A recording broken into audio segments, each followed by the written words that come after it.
जिस किसी एग्जाम में रीजनिंग के क्वेश्चंस पूछे जाते हैं उन परीक्षाओं में रक्त संबंध यानी ब्लड रिलेशन टॉपिक से प्रश्न जरूर पूछे जाते हैं। इस वीडियो में हम ब्लड रिलेशंस के क्वेश्चन को बहुत ही आसान और सटीक मेथड से सोल्व करना सीखेंगे। ऐसे प्रश्नों को हम एक डायग्राम की मदद से हल करेंगे, जिसमें मेल यानी पुरुष को हम एक त्रिभुज यानी ट्राइंगल से दिखाएंगे, फीमेल यानी स्त्री को एक वृत्त यानी सर्कल से दिखाएंगे, शादीशुदा जोड़े यानी मैरिड कपल को हम एक बड़े सर्कल के अंदर रखेंगे और परिवार की विभिन्न पीढ़ियों यानी डिफरेंट जनरेशंस को हम ऊपर नीचे व्यवस्थित करके दिखाएंगे। इसे एक एग्जाम्पल से समझते हैं। आपको प्रश्न में कुछ इस तरह की जानकारी दी गई होगी। आपने जानकारी को समझकर सबसे पहले डायग्राम बनाना है। प्रश्न में जानकारी इस प्रकार दी गई होगी, जैसे Raju is son of Sita and brother of Meena. Raju Sita का बेटा और मीना का भाई है। Sita is wife of Manohar and daughter in law of Prakash. Sita Manohar की पत्नी और प्रकाश की बहू है। Babita is grandmother of Meena. Babita Meena की दादी है। दी गई जानकारी में सबसे पहले आपने परिवार के सबसे बड़े सदस्य का पता लगाना है। जैसे यहाँ मीना की दादी परिवार में सबसे बड़ी है। क्योंकि दादी एक स्त्री यानी फीमेल है, इसको हम एक सर्कल यानी वृत्त के माध्यम से दर्शाएंगे।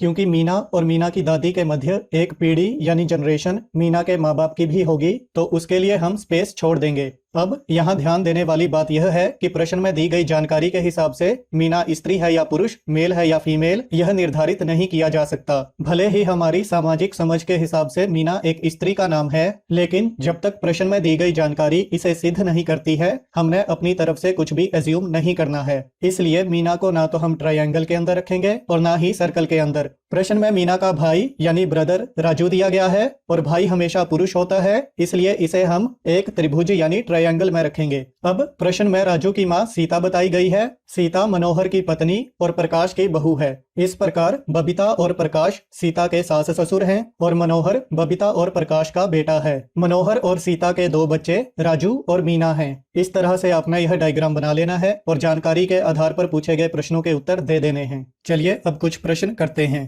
तो क्वेश्चन है कि एक फैमिली में 6 लोग यानी 6 पर्सन्स हैं, C, D, E, F, G और H। परिवार में 2 पिता यानी फादर और 1 माता यानी मदर है। E H की सिस्टर यानी बहन है। D G के हस्बैंड यानी पति का भाई है। F C का पिता और H का दादा यानी ग्रैंडफादर है। G की एक ही पुत्री यानी डॉटर है। इस जानकारी के आधार पर आपको बताना है कि परिवार में माता यानी मदर कौन है। सबसे पहले इस प्रश्न का डायग्राम बना लेते हैं। तो परिवार के सबसे बड़े सदस्य यानी F से शुरू करेंगे। दिया गया है कि F C के पिता हैं और H के दादा हैं। E H की बहन है। क्योंकि परिवार में 2 पिता हैं और G एक औरत है। क्योंकि G के पति के भाई D के बारे में बताया गया है, इसलिए G पत्नी है और औरत है। इस प्रकार G का पति और F का बेटा C है और D C का भाई है। H और E C और G के बच्चे हैं, इसलिए इस प्रश्न का उत्तर यानी परिवार में माता G है।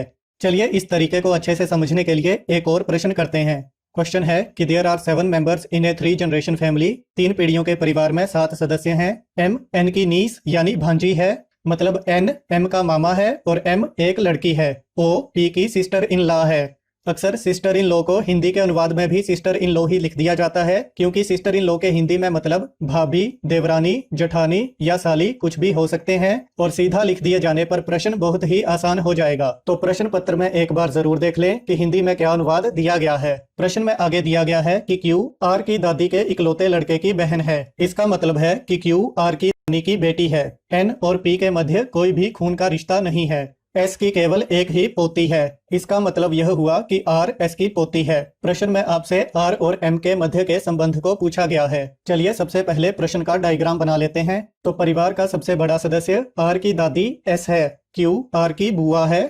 M Q की बेटी है और N की भांजी है। इस प्रकार N S का बेटा है। O P की सिस्टर इन लॉ है, इसलिए O N की पत्नी है और P Q का पति है। इस प्रकार M R की बुआ की बेटी है और R M के मामा की बेटी है, तो दोनों कजन बहनें हुई। इस प्रकार ऑप्शन C इस प्रश्न का सही उत्तर है। हमें आशा है कि आपको यह तरीका समझ आ गया होगा।